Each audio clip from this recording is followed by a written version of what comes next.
The train rattled into Nevada City, Nevada Territory, on a scorching August afternoon in 1867, and Eleanor Victoria stepped onto the platform with her 7-year-old son Samuel cradled against her hip, his withered legs dangling uselessly beneath his worn trousers. She had traveled from Massachusetts with nothing but 2 carpetbags, a faded photograph of the man she was supposed to marry, and a heart full of desperate hope that had dwindled with each passing mile westward. The advertisement had promised a respectable rancher seeking a wife, a man of means who owned land and cattle. What it had not mentioned, what she had carefully avoided revealing in her own correspondence, was that she would arrive with a child who could not walk, whose legs had been twisted and weak since birth. The platform was crowded with rough-looking men, women in simple calico dresses, and a few Chinese workers hauling freight. Eleanor's arms ached from carrying Samuel, but she refused to set him down where people might stare or worse, step on him in the crush. She scanned the crowd for the man from the photograph, looking for the stern-faced gentleman with the neat mustache who had written her such proper letters about his ranch and his need for a capable wife. Mrs. Victoria. A voice called, and she turned to see a portly man with spectacles approaching. He wore a suit that seemed out of place in this dusty frontier town. "I am Henry Walton, attorney. I am afraid I have unfortunate news regarding Mr. Fletcher." Eleanor's stomach dropped.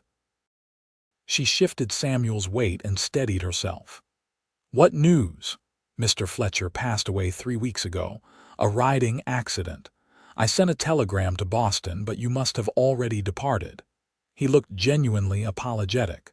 "I am terribly sorry you have come all this way for nothing." The world seemed to tilt beneath her feet. She had spent her last dollars on the train tickets. She had left behind the boarding house where she had worked, the only employment she could find that would allow her to keep Samuel with her. She had burned every bridge to come here, to this dusty Nevada town, to marry a man she had never met. "I see," she managed to say, though her voice sounded distant to her own ears. "Thank you for telling me." The lawyer tipped his hat and disappeared into the crowd, leaving Eleanor standing alone on the platform with Samuel growing heavier in her arms by the moment. Around them, the crowd dispersed as people collected their luggage or greeted arriving passengers. Soon the platform was nearly empty. "Mama, I am thirsty," Samuel whispered against her neck. "I know, darling. We will find water soon." She had perhaps $5 remaining in her purse, enough for a few nights in a boarding house if she was frugal, but then what? She could not return to Massachusetts. There was nothing there for them but the workhouse, and they would take Samuel from her there, put him in an institution for invalids. Eleanor made her way into the town proper, asking at the general store for directions to a boarding house. The proprietor, a thin woman with suspicious eyes, looked at Samuel and then at Eleanor's worn dress and shabby bags. "Mrs. Henderson's place, 2 streets over," she said curtly. "Though I do not know if she has rooms." Mrs. Henderson did have a room, a small one under the eaves that was stifling in the afternoon heat. It cost $1 a week, and Eleanor paid for 3 nights, no more, unwilling to part with too much of her remaining funds until she understood her situation better. She laid Samuel on the narrow bed and fetched water from the pump in the yard. He drank gratefully, his thin face flushed from the heat. At 7, he was small for his age, his legs thin and twisted beneath him. But his eyes were bright and intelligent, and his arms had grown strong from pulling himself about. "Are we staying here, Mama?" he asked. "For now, darling." She smoothed his dark hair back from his forehead. "Rest a while, I need to think." But thinking brought no solutions. She had no money for return passage. She had no family to appeal to. Her parents were dead. Her only sister married to a man who had made it clear that Eleanor and her disabled son were not welcome under his roof. That was what had driven her to answer the mail-order bride advertisement in the first place. That evening, Eleanor left Samuel in the room with strict instructions not to open the door for anyone and went out to explore the town. Nevada City was rough but prosperous, built on silver mining. The streets were unpaved and dusty, lined with saloons, mercantiles, assay offices, and a few restaurants. Men outnumbered women 10-1, and she felt their eyes on her as she walked, even in her plain dress with her hair severely pinned. She inquired about work at every respectable establishment. The restaurant had no positions. The hotel needed no staff. The dress shop had no use for a seamstress. Everywhere, the answer was the same, particularly when she mentioned that she had a young son who could not be left alone. As the sun set and the saloons grew rowdy, Eleanor hurried back to the boarding house, her heart heavy with despair. She had 3 days before her money ran out. 3 days to find a miracle. That night, as Samuel slept beside her in the narrow bed, Eleanor allowed herself to cry quietly into her pillow. But by morning, she had dried her tears and steeled her resolve. She had not survived widowhood, poverty, and the long journey west to give up now. She heard about the ranch from Mrs. Henderson herself over a breakfast of weak coffee and hard biscuits. "There is a man, Matthew Porter, has a spread about 5 miles outside town," the older woman said, her tone suggesting this was merely idle gossip. "Lost his wife 2 years back. Has 2 hired hands, but the place is falling to pieces, from what I hear. Too much work for 3 men alone. He came into town last month asking if anyone knew a widow woman who might want to work as a housekeeper. Nobody respectable would go out there alone, of course." "Why not?" Eleanor asked, her interest piqued despite the implication. Mrs. Henderson sniffed. "It is not proper, a woman alone with 3 men on a remote ranch. People would talk." "But if she were his wife, it would be proper enough," Eleanor said slowly. The older woman's eyes sharpened. "I suppose so. Though I heard he is a hard man. His wife died in childbirth, the baby too. Some say he has not been right since." Eleanor spent the day considering. It was not what she had planned. But then, nothing had gone according to plan since Samuel was born. Her late husband had been a clerk, a gentle man who had accepted Samuel as his own though the boy was not his blood. He had died of pneumonia when Samuel was 3, leaving them with nothing but debts. By evening, Eleanor had made her decision. She had no other options, and at least this Matthew Porter owned land. At least he needed help. Perhaps he would be willing to accept Samuel as part of the bargain. She borrowed paper and ink from Mrs. Henderson and wrote a careful letter explaining her situation. She was honest about Samuel, though her hand trembled as she wrote the words. She had learned that deception only led to greater heartbreak. She explained that she was a hard worker, that she could cook and clean and manage a household. She did not mention love or companionship. This would be a business arrangement, nothing more. The next morning she paid a boy 2 bits to deliver the letter to the Porter Ranch. Then she waited. 2 days passed. Her money dwindled to almost nothing. She took in mending from Mrs. Henderson, working by candlelight while Samuel slept, earning a few pennies that would buy them another day or 2 at most. On the 3rd day, a man came to the boarding house asking for Mrs. Victoria. Eleanor came down the stairs with Samuel on her hip, her heart pounding. The man waiting in the front parlor was tall and lean, with sun-weathered skin and dark hair that needed cutting. He wore dusty work clothes and held his hat in his hands, turning it by the brim. He could not have been more than 30, but his face had a hardness to it, lines carved deep around his mouth and eyes. "I am Matthew Porter," he said, his voice a low rumble. Got your letter. Mr. Porter.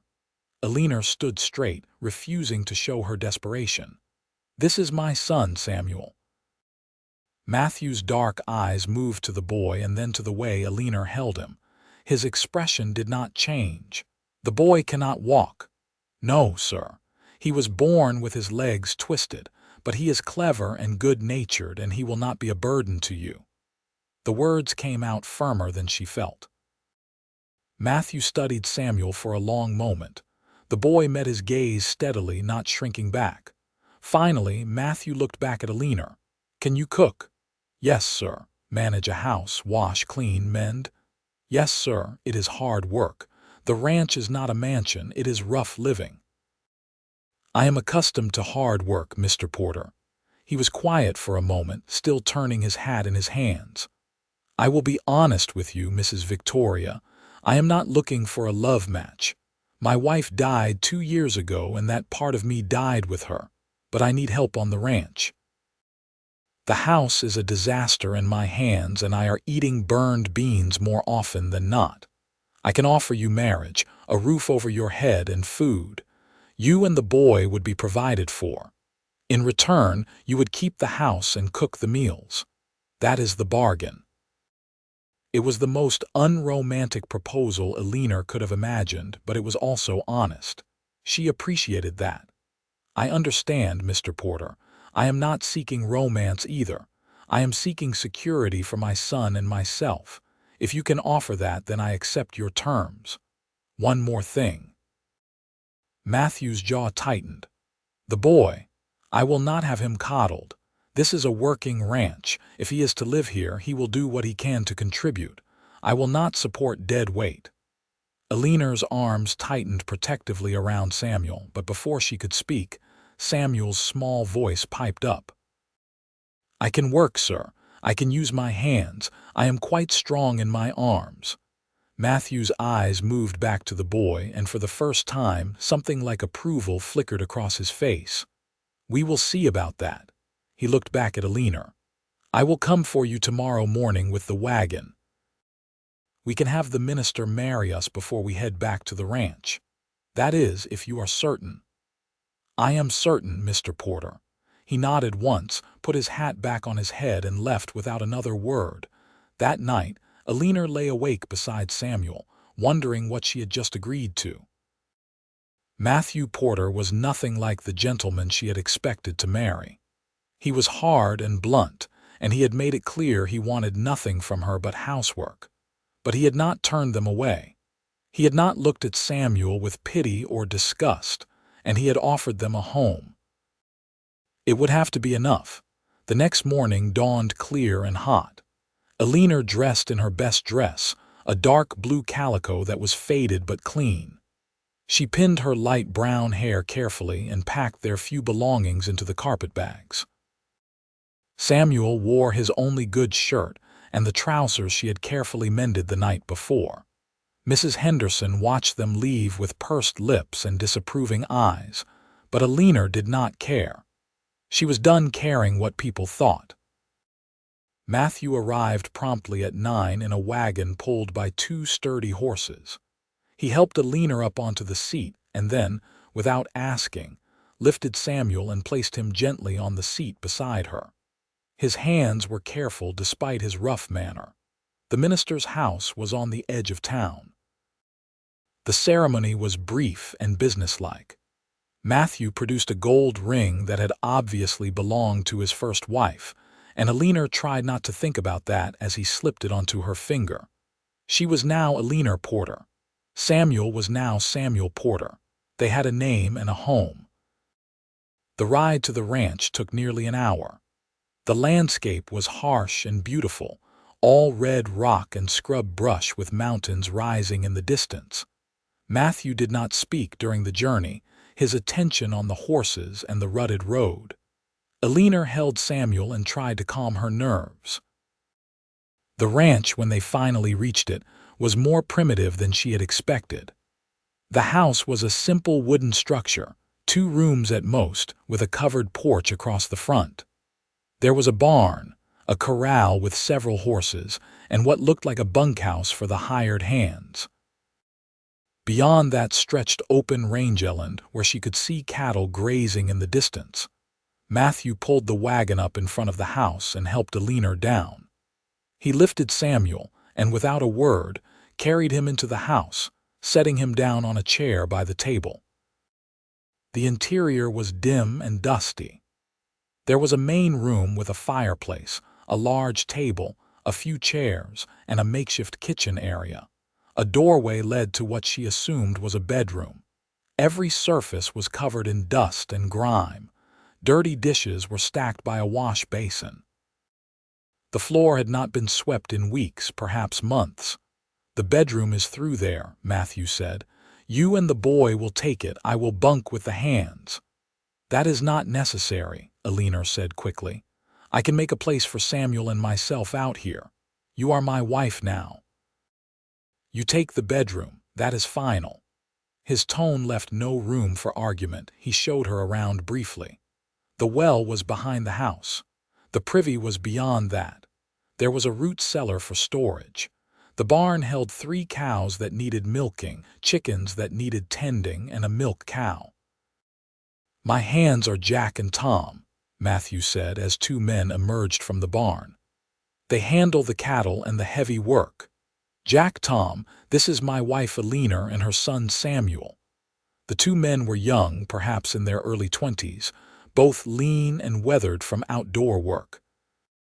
They nodded politely to Eleanor and gave Samuel curious looks but said nothing about his condition. "We eat at sundown," Matthew said. "Breakfast is at dawn. The men will expect a midday meal as well, though it can be simple. Bread and cheese is fine." He paused. "Think you can manage?" Eleanor looked around the filthy house and then back at Matthew. "I can manage, Mr. Porter." "Matthew," he said, "you are my wife now. You should use my given name." "Matthew," she repeated, "and you should call me Eleanor."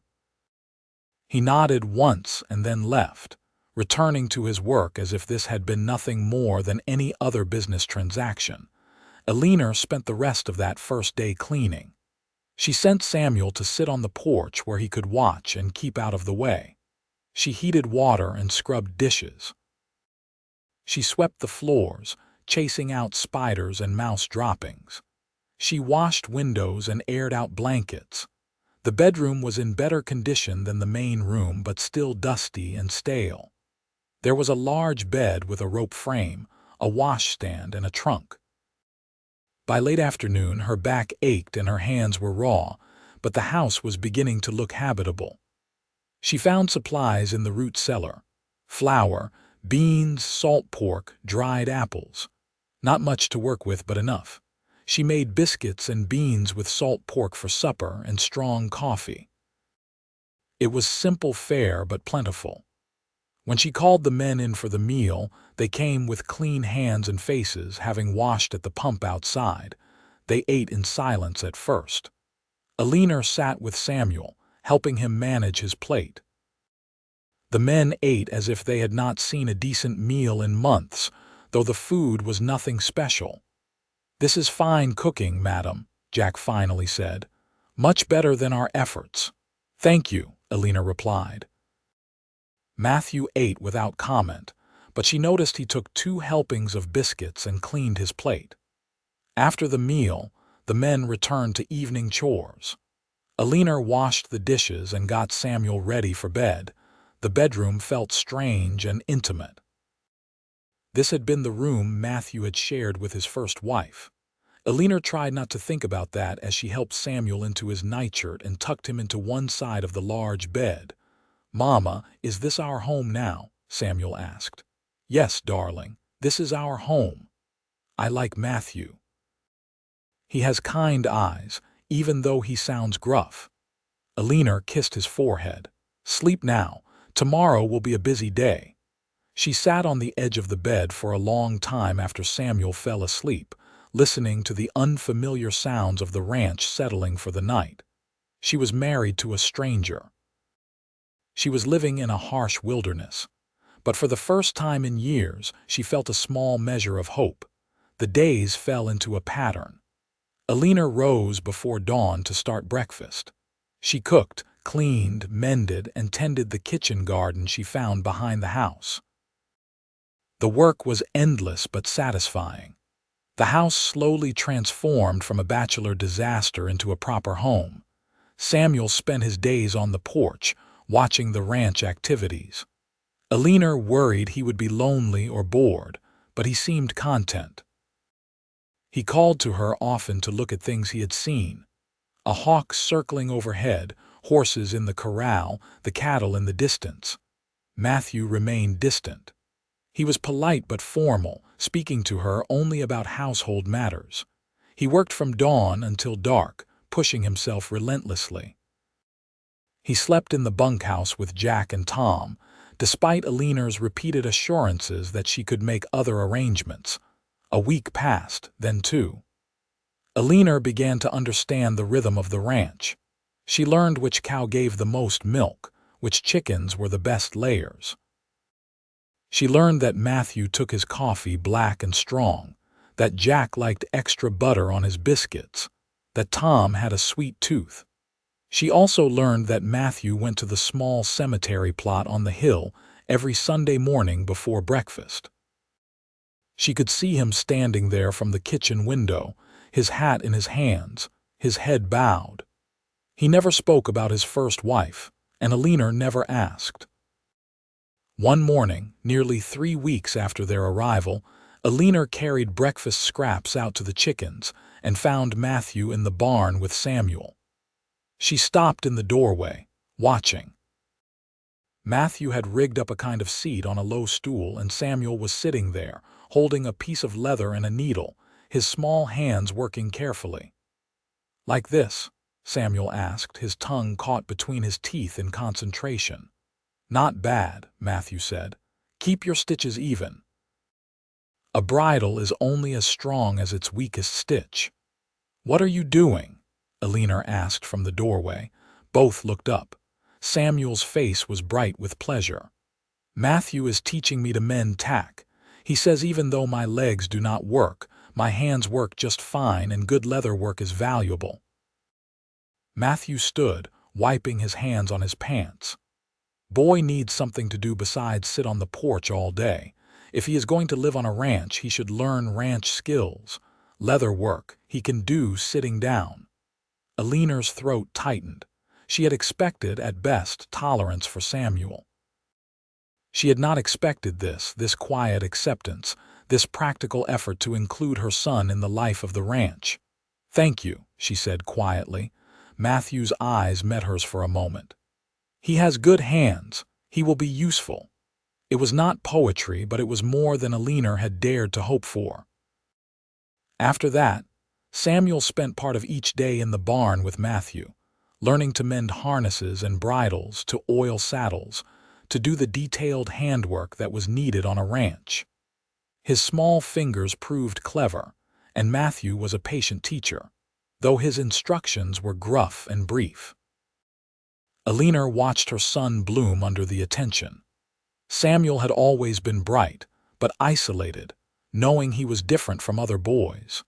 Here, Matthew treated him not as an invalid but as an apprentice, expecting good work and praising it when it came. One evening in September, a month after their arrival, Matthew came to the house at dusk instead of going to the bunkhouse. Eleanor was washing the supper dishes while Samuel sat at the table, carefully stitching a bridle strap by lamplight. "Eleanor," Matthew said, "I need to speak with you." She dried her hands and turned. "Of course." He glanced at Samuel and then back at her. Outside. She followed him onto the porch. The air was cooling after the heat of the day. Stars were beginning to appear in the darkening sky. Matthew stood at the porch rail looking out at the darkening land. "This arrangement," he began, then stopped. Eleanor's heart sank. Had she done something wrong? Was he going to send them away? "It is working well," he continued. "You are a good housekeeper. The boy is learning fast. Jack and Tom are happier with decent food and a clean bunkhouse." "I am glad," Eleanor said carefully. "You have kept your part of the bargain, better than I expected." He turned to face her. "But this situation, it is not fair to you." "I do not understand." You are my wife in name only. You work from dawn to dark. You share a bed with your son in a rough ranch house. This is not much of a life for a woman." "It is more than I had," Eleanor said honestly. "You have given Samuel and me a home, Matthew. You have given us safety. I am grateful." "Gratitude is not what I am talking about." He looked uncomfortable. "You are young still. You might want more than just security. You might want a real marriage." Eleanor's cheeks flushed. "You made it clear that you were not seeking that kind of union." "I know what I said." He ran a hand through his hair, a gesture of frustration. "But it has been 2 years since Sarah died, and you have been here a month now, and I find myself thinking that perhaps I was too hasty in closing that door." Her heart began to beat faster. "What are you saying?" "I am saying this badly." He looked at her directly. "I am saying that you are a good woman, Eleanor. You work hard, you are kind, and you are a good mother. I respect you, and I find myself wanting to know you better as more than just my housekeeper." "Matthew, I do not need you to force yourself to care for me out of obligation. That is not what this is." His voice was firm. "I am not a man who speaks fancy words, but I am trying to tell you that I am attracted to you, that I would like to court you properly if you would allow it, that I would like to move beyond this business arrangement to something more real." Eleanor's head was spinning. She had not expected this. She had steeled herself for a loveless marriage, for a life of work and nothing more. The thought that Matthew might actually want her, might care for her, was overwhelming. "I do not know what to say," she admitted. "Say you will give me a chance," Matthew said. "Let me court you. Let us see if we can build something more than just a business arrangement." She looked at him in the fading light, this hard, quiet man who had taken in her and her disabled son without complaint, who had taught Samuel to work leather, who had just stood here and stumbled over words trying to tell her he cared. "Yes," she said softly. "Yes, I will give you a chance." Something shifted in his expression, a softness she had not seen before. He reached out and took her hand, his rough fingers curling around hers. "Thank you," he said. They stood there for a long moment, hand in hand on the porch, and Eleanor felt something unfurl in her chest, something she had thought long dead. Hope, perhaps, or the beginning of something more. Courtship on a ranch was different from courtship in a city. There were no fancy dinners or theater performances, but Matthew tried in his own way. He began taking Sunday afternoons off, something Jack told Eleanor he had not done since his wife died. He would hitch up the wagon and take Eleanor and Samuel on drives across the ranch land, showing them the places he loved. The creek where cottonwoods grew, providing precious shade. The rocky outcrop where you could see for miles. The meadow where wildflowers bloomed in spring. He talked more, sharing stories of how he had come west as a young man, how he had worked for years to save enough to buy this land, how he had built the ranch with his own hands. His voice was rough, and his stories were practical, but Eleanor treasured each one, learning the shape of the man she had married. He began coming to the house in the evenings sometimes, sitting at the table while Samuel worked on leather projects. He would drink coffee and talk about the ranch work, asking Eleanor's opinion on small matters. Should they plant a larger garden next year? Would she like a few more chickens? Simple things, but they made her feel like a true partner rather than just hired help. And sometimes, when Samuel was asleep and they sat on the porch in the cooling evening air, Matthew would reach for her hand. They would sit in comfortable silence, fingers intertwined, watching the stars come out. It was during one of these quiet evenings in late September that Matthew finally told her about Sarah. "We met in Denver," he said, his eyes on the distant horizon. "She was the daughter of a shopkeeper, pretty and sweet, but not strong. I knew that. But I loved her and she wanted to come west with me." Eleanor listened, still holding his hand. The ranch was too hard for her. She tried, but she was not built for this life. She got pregnant the second year we were married. She was so happy about the baby." His voice roughened. "But the birth, it went wrong. The midwife from town could not get here in time. I tried to help her myself, but I did not know what to do. She bled too much. The baby, a little girl, she never even took a breath." "I am so sorry," Eleanor said softly. "I blamed myself. I should never have brought Sarah here. I should have stayed in Denver, found work there. She would still be alive if I had. You cannot know that. Maybe not. But I swore after she died that I would never love anyone again, never risk that kind of pain again. That is why I wrote that advertisement. I thought I could have help on the ranch without emotion, without risk." He turned to look at her. "But then you came with Samuel, and you did not complain about the hard work or the rough conditions. You made this house a home again. And Samuel, he has such spirit. You have raised him well. He is a good boy. He is growing stronger," Matthew said. "Have you noticed? His arms have more muscle from the work he does. His color is better." Eleanor had noticed. Samuel was thriving here in ways she had not expected. The clean air, the good food, the sense of purpose that came from his leather work, all of it was changing him. "This land is good for him," Matthew continued. "It is good for all of us." He squeezed her hand. "I am glad you came, Eleanor. I am glad I gave you the chance to answer that advertisement, and I am glad you are giving me a chance now." "I am glad too," Eleanor said, and realized she meant it completely. October brought cooler weather and the hard work of preparing for winter. There was wood to chop and stack, vegetables to harvest and preserve, repairs to make on buildings before snow came. Eleanor worked alongside the preparations, canning vegetables from the garden, salting meat, making sure there were enough warm blankets and winter clothes. Samuel continued to improve. Matthew had given him exercises to strengthen his arms further, and the boy practiced them diligently. He could now pull himself up onto the porch rail and balance there. His hands were growing calloused from work, and he took pride in the bridles he mended and the small leather goods he made. One afternoon, Matthew came to the house and scooped Samuel up without warning. "Come with me, boy. I want to try something." Eleanor followed them to the barn, worried. Matthew set Samuel on a bale of hay and disappeared into a stall.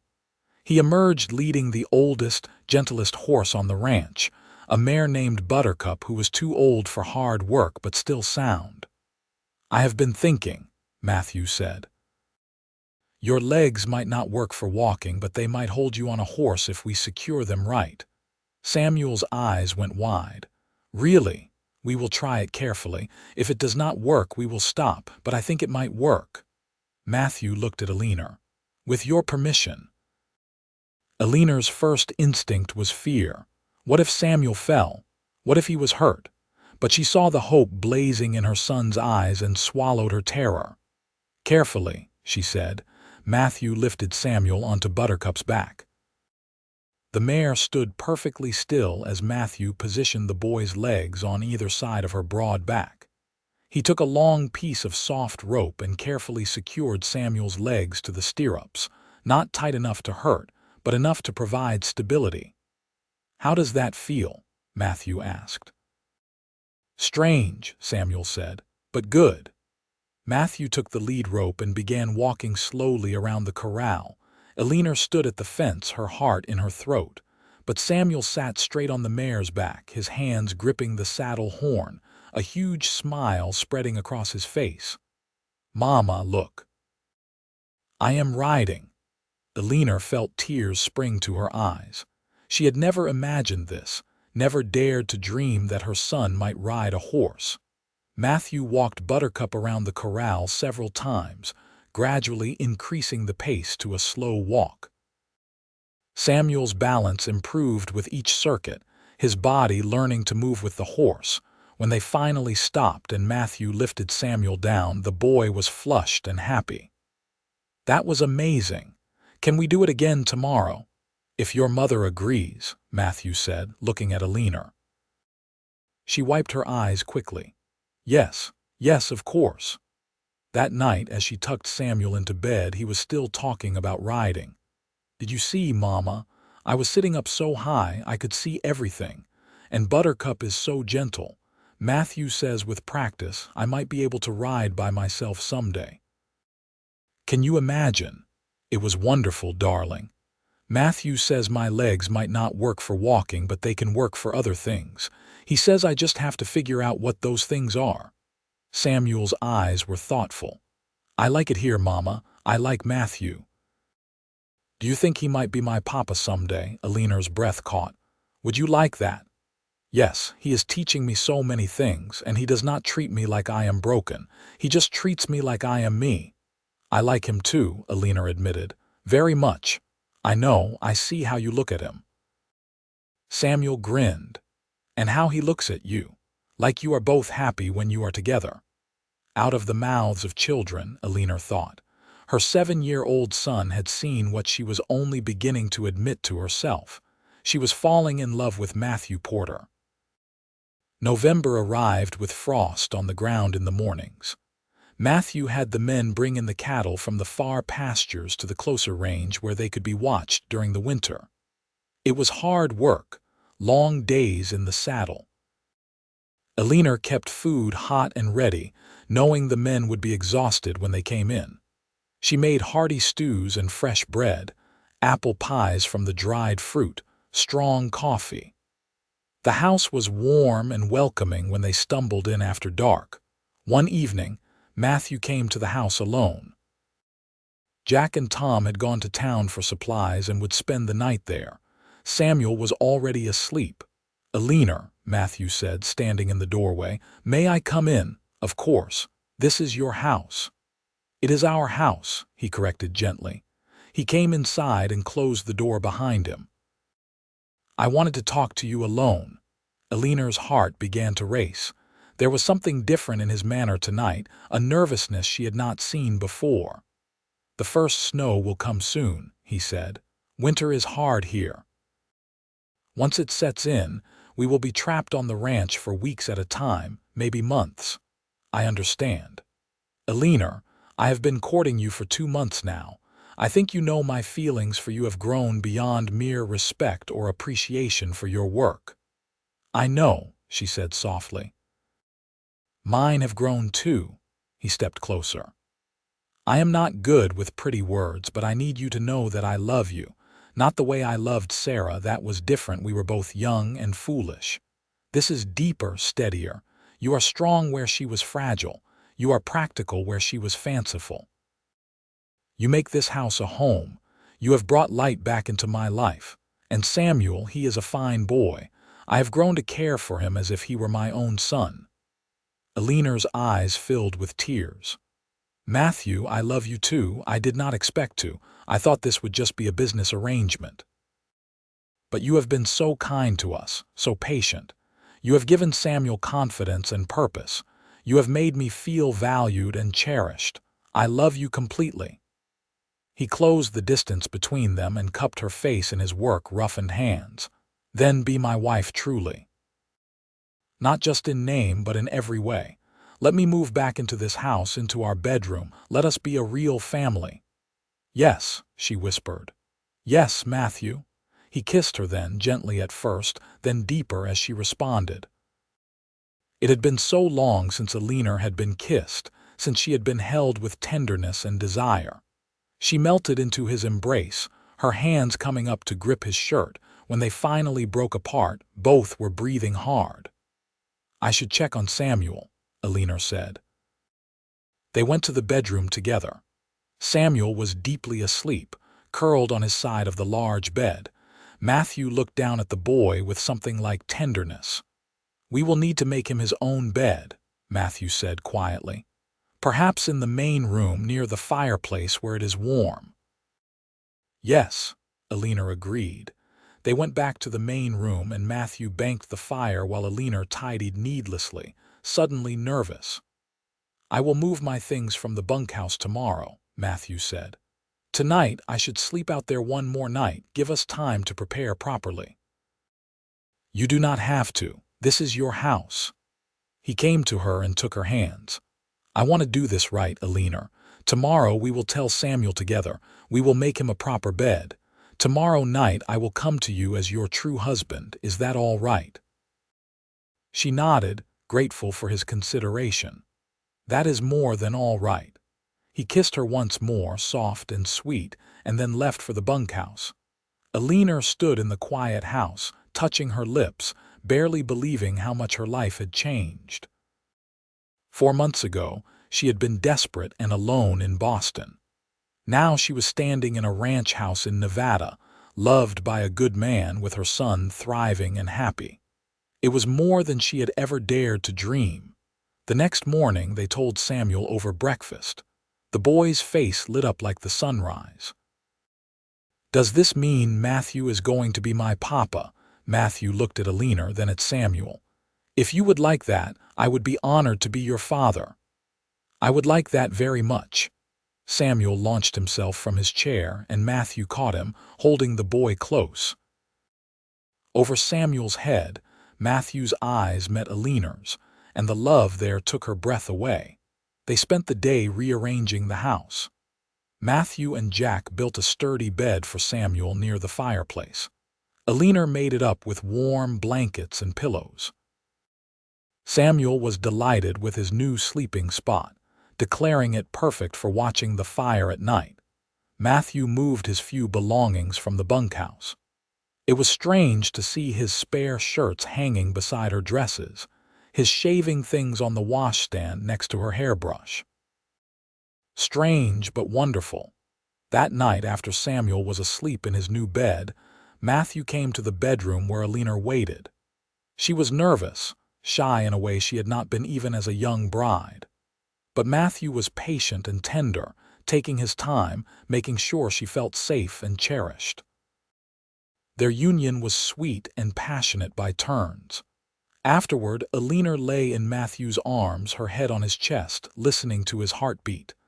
I never thought I would feel this way again, Matthew murmured into her hair. Happy. Neither did I, Eleanor said. We are a family now, the three of us. A real family. Yes, she agreed. A real family. Winter came hard that year. The first snow fell in mid-November and did not let up. By December, the ranch was buried under 2 feet of snow. The men took turns breaking ice on the water troughs and feeding the cattle. Eleanor kept the house warm and the food plentiful. It was a strange, quiet time. They were isolated from the world, just the 5 of them on the ranch. But it was also intimate and sweet. In the evenings, they would gather around the fireplace. Samuel would work on leather projects while Matthew whittled small toys and Eleanor mended or knitted. Sometimes, Matthew would read aloud from one of the few books they owned. Sometimes they would just talk or sit in comfortable silence. Samuel continued to grow stronger. Matthew had rigged up bars in the house that Samuel could use to pull himself around, strengthening his arms and shoulders. The boy was becoming remarkably mobile, able to get himself anywhere he needed to go by pulling and dragging himself. On Christmas, Matthew surprised them both. For Samuel, he had made a small saddle size just for the boy, with extra support built in. For Eleanor, he presented a simple gold locket. I know it is not much, he said as he fastened it around her neck, but I wanted you to have something from me. It is perfect, Eleanor said, touching the locket with reverent fingers. Inside, Matthew had placed tiny photographs he had commissioned in town before the snow came, one of himself and one of Samuel. So you can keep us close to your heart, he said. She kissed him, overwhelmed with emotion. You are always in my heart. That night, after Samuel was asleep, as they lay together in their bed, Matthew's hand came to rest on Eleanor's stomach. Have you noticed you have been tired lately? He asked quietly. And sick in the mornings, Eleanor's breath caught. She had noticed. She had been trying not to think about what it might mean. I am not certain. I think you might be carrying my child." His hand spread protectively over her belly. "How do you feel about that?" "Scared," she admitted, "after what happened to Sarah." His arms tightened around her. "I am scared too. But Eleanor, you are not Sarah. You are strong. And this time I will make sure you have help. I will bring a doctor from Virginia City if I have to, pay him to stay here for the last month. I will not lose you. And if the baby is like Samuel, if something is wrong, then we will love that baby anyway," Matthew said firmly. "Samuel has taught me that a person's worth is not measured by whether their body works perfectly. Your son has more courage and determination than most grown men I know. If our baby is like him, we will be blessed." Eleanor turned in his arms to face him. "You really mean that?" "I do. I love you, Eleanor. I love Samuel, and I will love this baby no matter what." She kissed him deeply, pouring all her love and gratitude into the embrace. By January, there was no doubt. Eleanor was pregnant. Matthew was both thrilled and terrified. He fussed over her constantly, not wanting her to lift anything heavy or work too hard. Eleanor found it both endearing and exasperating. "I am pregnant, not made of glass," she told him one morning when he tried to stop her from carrying a pot of water. "I know, but humor me. I cannot lose you." She softened at the fear in his eyes. "You will not lose me, I promise." February brought a thaw, and Matthew made the trip to Virginia City to see a doctor. He returned with reassurances. Eleanor was healthy, the pregnancy was progressing normally. The doctor agreed to come to the ranch when the time came, for a substantial fee that Matthew paid without hesitation. As winter slowly released its grip and spring approached, life on the ranch returned to its regular rhythm. The cattle were moved to fresh grazing. The garden was prepared for planting. Samuel, now 8, had grown visibly. His arms were strong, his chest broader from all the pulling and lifting he did. He could ride Buttercup by himself now, with his legs secured, and spent hours riding around the ranch, sometimes helping to check on the cattle. "I am going to be a rancher when I grow up," he announced one evening at supper. "Just like Papa." It was the first time he had called Matthew that without prompting. Matthew's face softened, and he reached over to ruffle the boy's hair. "You are going to be a fine rancher," he agreed. In April, Eleanor's pregnancy was obvious. She moved more slowly now, her belly swelling with the child. Matthew had made a rocking chair for her, and she would sit on the porch in the spring sunshine, knitting small clothes and blankets. Samuel was excited about becoming a big brother. "I will teach the baby everything I know," he said confidently. "How to work leather, how to ride Buttercup when they are big enough. I will be the best big brother." "I know you will," Eleanor said, her heart full. As May arrived and the baby's arrival grew closer, Matthew became more anxious. He brought the doctor out to the ranch early, installing him in the bunkhouse. Dr. Harrison was an older gentleman, patient and calm, used to frontier medicine. "You are doing well, Mrs. Porter," he told Eleanor after examining her. "I see no reason to expect complications. Your body was made for this." Those words eased both Eleanor's and Matthew's fears somewhat. On a warm evening in late May, Eleanor's pains began. Matthew immediately sent Jack for the doctor while he helped Eleanor to the bedroom. His hands shook as he helped her change into a nightgown. "I am frightened," he admitted. "So am I," Eleanor said, "but we will get through this together." The labor was long but not overly difficult. Dr. Harrison was reassuring and competent. Matthew held Eleanor's hand through it all, refusing to leave despite the doctor's suggestion that he wait outside. "I stayed outside last time," Matthew said grimly. "I heard Sarah's screams and could do nothing. This time I stay." Eleanor was grateful for his presence. His strength gave her strength. As dawn broke, their son was born. He came into the world with a lusty cry, his small fists waving.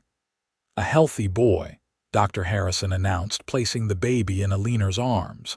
10 fingers, 10 toes, good strong lungs. Eleanor looked down at her newborn son, perfect and whole, and burst into tears of relief and joy. Matthew knelt beside the bed, his hand trembling as he touched the baby's soft head. "He is perfect," Matthew whispered. "You did it, Eleanor. You brought us a son." They named him Michael, after Matthew's father. Michael Porter, born on May 28, 1868, on a ranch in Nevada Territory. Samuel was allowed in to meet his brother an hour later. He pulled himself up to the bedside and looked at the tiny baby with wonder. "He is so small," Samuel breathed. "Can I touch him?" Eleanor guided Samuel's hand to rest gently on Michael's head. "This is your brother." "Hello, Michael," Samuel said softly. "I am your big brother Samuel. I am going to teach you so many things."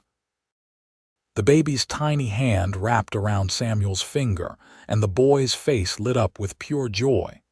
Matthew stood at the foot of the bed, looking at his family, his wife and 2 sons, and Eleanor saw tears tracking down his weathered cheeks. "I never thought I could be this happy again," he said hoarsely. "Thank you, Eleanor. Thank you for giving me back my life."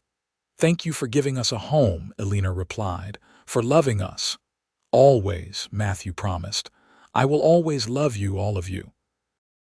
The summer passed in a blur of sleepless nights and busy days. Michael was a good baby, healthy and growing fast. Samuel was a devoted big brother, always wanting to hold the baby or help with his care.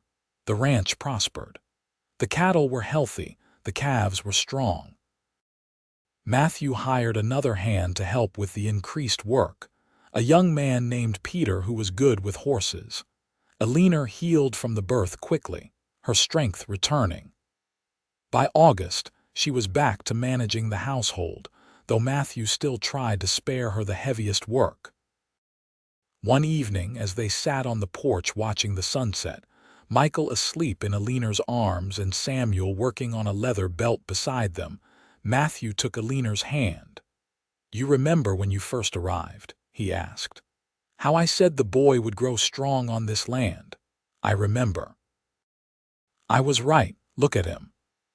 They both looked at Samuel, now a sturdy 8-year-old, his arms muscled from work, his face tanned and healthy. "He has grown strong, not in spite of his disability, but because of how he has learned to work with it." "Thanks to you," Eleanor said. "You gave him purpose and confidence.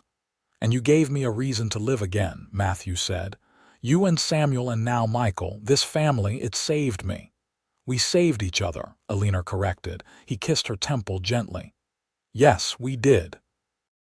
As the sun set over the Nevada mountains, painting the sky in shades of orange and pink, Eleanor looked at her family and felt peace settle over her. She thought back to that desperate day on the train platform, how lost and afraid she had been. And now look at where she was. Loved, secure, happy. The next years unfolded in a pattern of seasons and growth. Samuel grew into a capable young man, his skill with leather work becoming known throughout the county.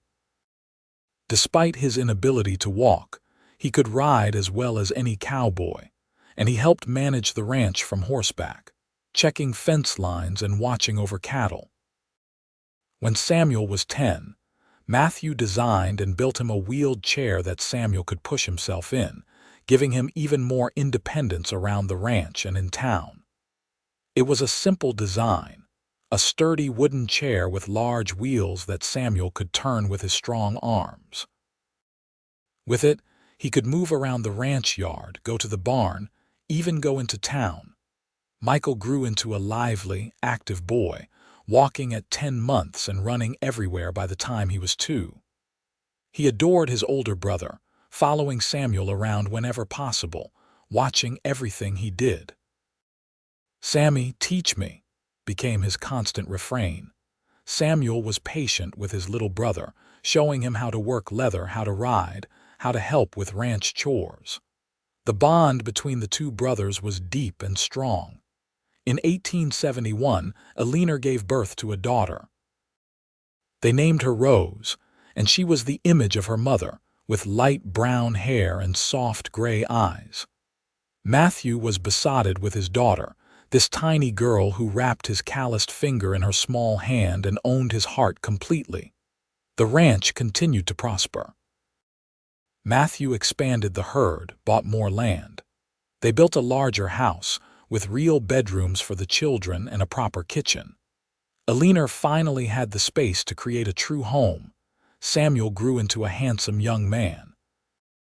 By the time he was 16, several young ladies in town had taken notice of him, drawn by his kind nature and his skill with horses and leather work. His disability did not define him in their eyes. They saw the strong, capable man he had become. Michael, at 8, was already showing signs of becoming a skilled horseman like his father. He was fearless and energetic, always ready for adventure. Rose, at 4, was a sweet-natured child who loved helping her mother in the garden and playing with the barn cats. One evening in the summer of 1875, Eleanor and Matthew sat on the porch of their home, watching the sunset as they had done so many times over the years. The children were inside, Samuel supervising Michael and Rose as they played a game. "You remember the day we met?" Matthew asked, his arm around Eleanor's shoulders. "Of course. You looked so stern and forbidding, I was terrified." "I was terrified too," he admitted. "Terrified of feeling anything again, terrified of opening my heart to more pain. And now I thank God every day that Henry Walton found me and told me about a mail-order bride who needed a husband." He kissed the top of her head. "You gave me everything, Eleanor. A family, a home full of love and laughter, a reason to look forward instead of backward." "You gave us everything," Eleanor countered. "You took in a desperate woman and her disabled son and gave us not just a home, but love. You saw Samuel not as broken, but as capable. You taught him he could do anything he set his mind to. He grew strong on this land, just as I said he would." "We all did," Eleanor said. "All of us grew strong here together."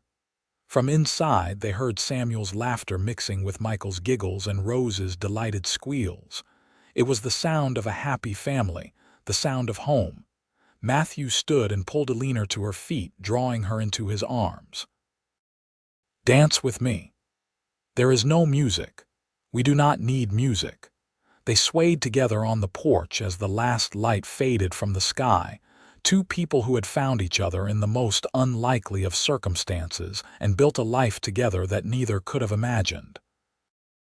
Inside, Samuel glanced out the window and saw his parents dancing. He smiled, remembering all those years ago when he had been a scared 7-year-old boy who could not walk, arriving at a strange ranch with a stranger for a stepfather. Matthew had given him everything: confidence, skills, and most importantly, the belief that he was not defined by what he could not do, but by what he could. "Come on, Michael, Rose," Samuel said, turning back to his siblings. "Time for bed." "Tell us a story first," Rose pleaded. "All right." "One story." Samuel settled back in his chair as the younger children climbed up beside him. "Once upon a time, there was a boy who could not walk. He thought his life would be small and sad.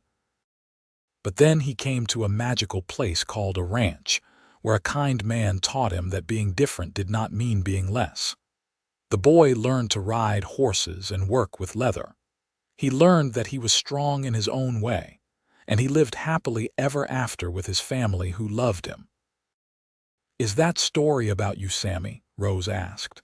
"Yes, little one, it is about me."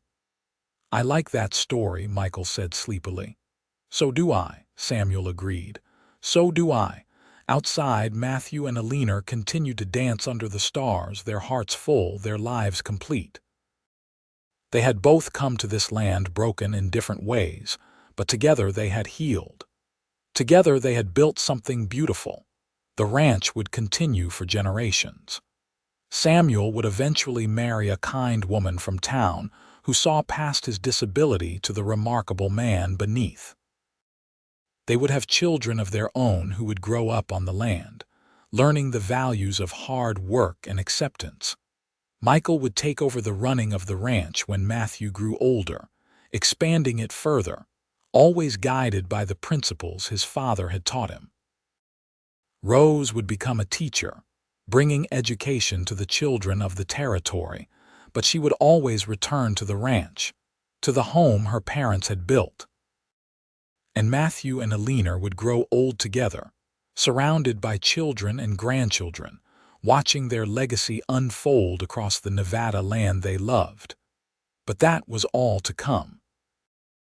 On this warm summer evening in 1875, they were simply a family, happy and whole, living the life they had built together against all odds. Eleanor rested her head on Matthew's chest as they danced, listening to his heartbeat, steady and strong. She thought back to that desperate day 8 years ago when she had stepped off the train with Samuel in her arms, terrified and alone. She had been seeking only survival, only security for her son. Instead, she had found love. She had found home. She had found a man who looked at her disabled son and said with absolute confidence, "He will grow strong on this land." And he had been right.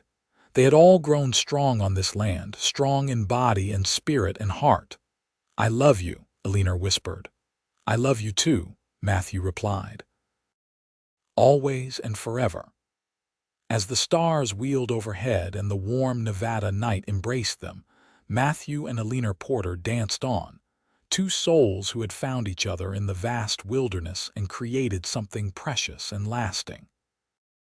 Inside, their children slept peacefully, secure in the knowledge that they were loved and protected. The ranch was quiet, the cattle settled for the night, the horses drowsing in the barn. All was well on the Porter ranch. All was as it should be. And in the morning, when the sun rose over the mountains and a new day began, they would face it together, as they always had, as they always would, a family forged in the Wild West, tempered by hardship and bound together by love. The years continued to unfold in blessing after blessing. By 1880, Samuel at 18 had indeed married. Her name was Emma, a quiet young woman who worked in the general store in Nevada City. She had never once looked at Samuel's wheeled chair or his twisted legs with pity, only with acceptance. Their courtship had been sweet and gentle, and their wedding was a joyful occasion attended by half the county. Samuel and Emma built a small house on the ranch property, close enough to the main house for family, but far enough for privacy. Samuel continued to work with leather, his reputation spreading. People came from as far as Virginia City to commission his saddles and tack, known for their quality and durability. Emma proved to be a perfect match for Samuel, practical and kind, with a good head for business. She helped him manage the orders and the accounts, and together they built a thriving enterprise. Michael, at 12, was already working the ranch like a man grown. He had his father's way with cattle and horses, and a natural leadership that made the ranch hands respect him despite his youth. Rose, at 8, was attending the small school in Nevada City, riding there each day with her father when he went to check on supplies or conduct business. She was bright and eager to learn, and the teacher said she had a gift for teaching other children. Matthew was 43 now, still strong but starting to show his age. His hair was threaded with silver, and lines were carved deep around his eyes. But he was happy, truly happy in a way he had never imagined possible in those dark days after Sarah's death. Eleanor, at 36, was in her prime. The hard work of ranch life had kept her strong and healthy. Her face was more lined than it had been when she arrived, tanned from the sun, but Matthew thought she had never been more beautiful. One autumn evening, as they prepared for bed, Matthew watched Eleanor brush out her long hair at the washstand. "You ever regret it?" he asked. "Coming here, marrying a stranger, living this hard life?" She turned to look at him, her eyes soft in the lamplight. "Never, not for a single moment." "Do you regret taking us in?" "That is the best decision I ever made," he said. "You and Samuel arriving here, it was like God giving me a second chance at life." "We were both given second chances," Eleanor said, coming to sit beside him on the bed. "We were both lost, and we found each other." He took her hand, the gold wedding ring he had placed there 8 years ago still gleaming. "I want you to know, Eleanor, that you have made me happier than I ever thought I could be. These years with you have been the best of my life." "And mine," she said, leaning in to kiss him. "You gave me and Samuel a home when we had nothing. You loved us when we thought we were unlovable. You taught Samuel that he could do anything. You have been the best husband and father any of us could have asked for." They made love that night with the tenderness of long familiarity, their bodies knowing each other as well as their hearts did. Afterward, Eleanor lay in Matthew's arms, listening to his breathing deepen into sleep. She thought about the journey that had brought her here, all the hardships and fears, and how they had all been worth it to arrive at this place, in this man's arms, part of this family. The ranch had indeed been good for Samuel, just as Matthew had promised. It had been good for all of them. This harsh, beautiful land had given them everything they needed, a place to grow, to thrive, to become the people they were meant to be. In 1882, Eleanor gave birth to their 4th child, another son they named James. It was an unexpected blessing, as Eleanor was 38 and had thought her childbearing years were behind her. But the baby came healthy and strong, and Matthew was overjoyed at this late addition to their family. Samuel and Emma welcomed their first child that same year, a daughter they named Sarah, after Matthew's first wife. Matthew wept when they told him the name, touched beyond words that Samuel would honor the woman who had come before. Life continued its gentle rhythm. The ranch prospered. The family grew. There were hard times, of course, years when the weather was harsh or the cattle prices dropped. But they weathered each storm together, the family bond strong enough to withstand anything. In 1885, Michael married a rancher's daughter from a neighboring spread. Her name was Catherine, a spirited young woman who could ride and rope as well as any man. They would have 5 children together and expand the ranch's holdings considerably. Rose went away to San Francisco to attend a teaching college, the first in the family to seek higher education. But she returned to Nevada, opening a school in Nevada City and becoming a respected educator.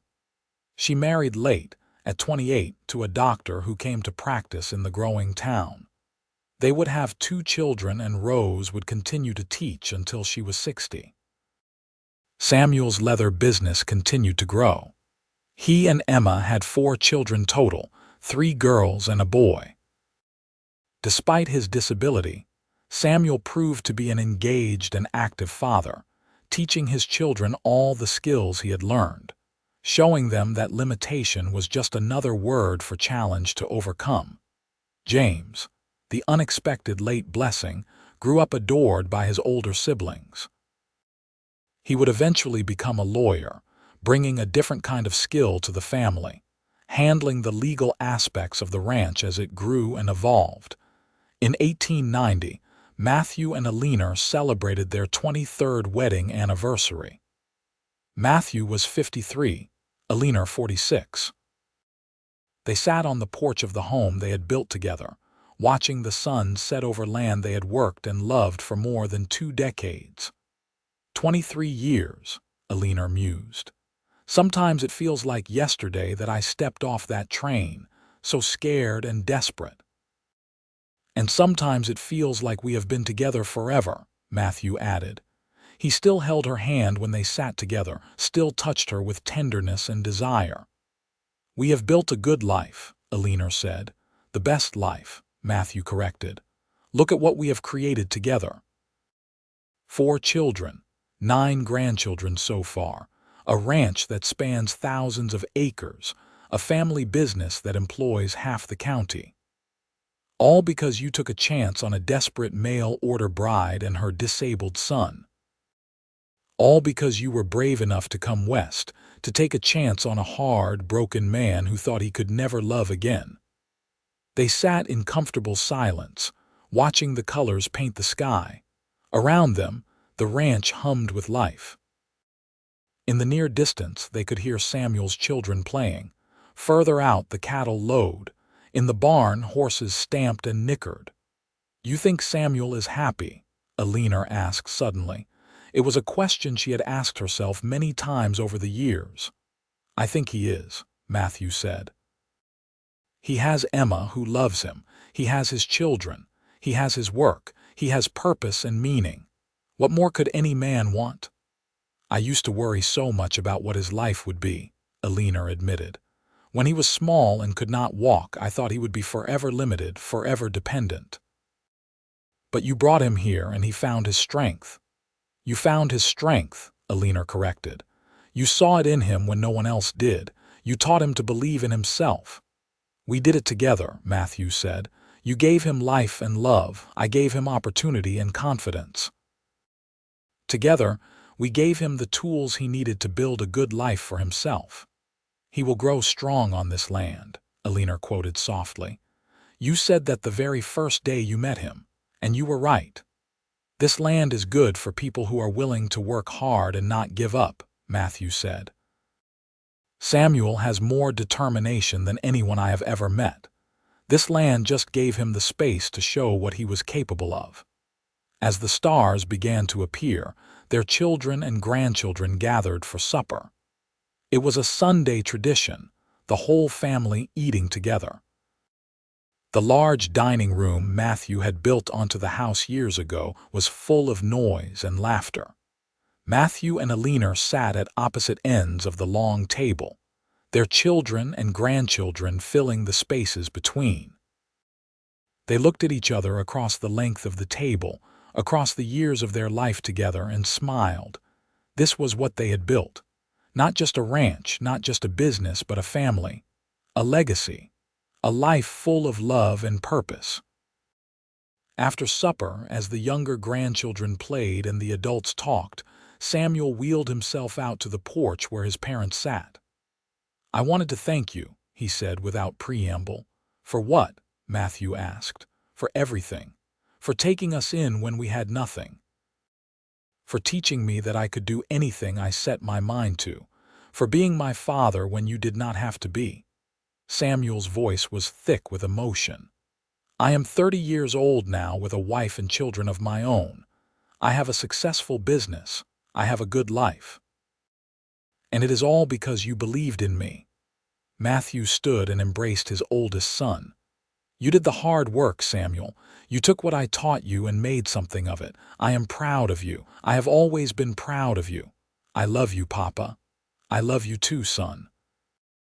Eleanor watched her husband and son embrace, tears streaming down her face. This, she thought, this was what love looked like. Not just the romantic love between a man and woman, though she and Matthew certainly had that in abundance. But this larger love, the love of family, the love that built and sustained and endured. The years continued to pass, each one bringing its own joys and sorrows. There were more grandchildren and eventually great-grandchildren. There were hard years and good years. But through it all, the Porter family remained strong, bonded together by the love that Matthew and Eleanor had built as the foundation. In 1895, Matthew suffered a heart attack while working with the cattle. He survived, but it left him weakened. He was 58, and his body was finally starting to give out after decades of hard labor. He stepped back from the daily running of the ranch, turning control over to Michael, who was now 33 and more than capable. Matthew became an advisor and grandfather, spending his days teaching his grandchildren and great-grandchildren, passing on his knowledge and wisdom. Eleanor nursed him through his recovery with the same fierce determination she had shown in everything. She was 51 now, still strong and capable, but starting to feel her own years. One evening, as Matthew recovered, propped up in bed with pillows, Eleanor sat beside him. "I thought I was going to lose you," she said quietly. "Not yet," Matthew replied. "I am not ready to go yet. I have more grandchildren to meet, more sunsets to watch with you." "Promise me something," Eleanor said. "Anything. Promise me that when the time comes we will go together. I cannot imagine this life without you." Matthew took her hand. "Eleanor, one of us will have to go first. That is the way of things. But I promise you this. Wherever I go, I will wait for you, and when you come, I will be there to take your hand, just as I have every day of our life together." She leaned down and kissed him. "That is all I can ask for." Matthew recovered, though he was never quite as strong as before. But he was content. He had lived a good life. He had loved and been loved. He had built something that would last beyond him. In the spring of 1900, as the new century dawned, the Porter family gathered for a celebration. Matthew was 63, Eleanor 56. They had been married for 33 years. The whole family was there. Samuel and Emma with their 4 children and growing number of grandchildren. Michael and Catherine with their 5 children. Rose and her husband with their 2 children. James and his new wife. The house could not hold them all, so they spread out across the ranch yard. Long tables set up for the feast Eleanor and her daughters and daughters-in-law had prepared. As the sun began to set, Samuel stood and raised his glass. Though he was 42 now, his hair starting to gray, he still used his wheeled chair, his legs no better than they had ever been. But no one looking at him saw a disabled man. They saw a successful businessman, a loving father and grandfather, a pillar of the community.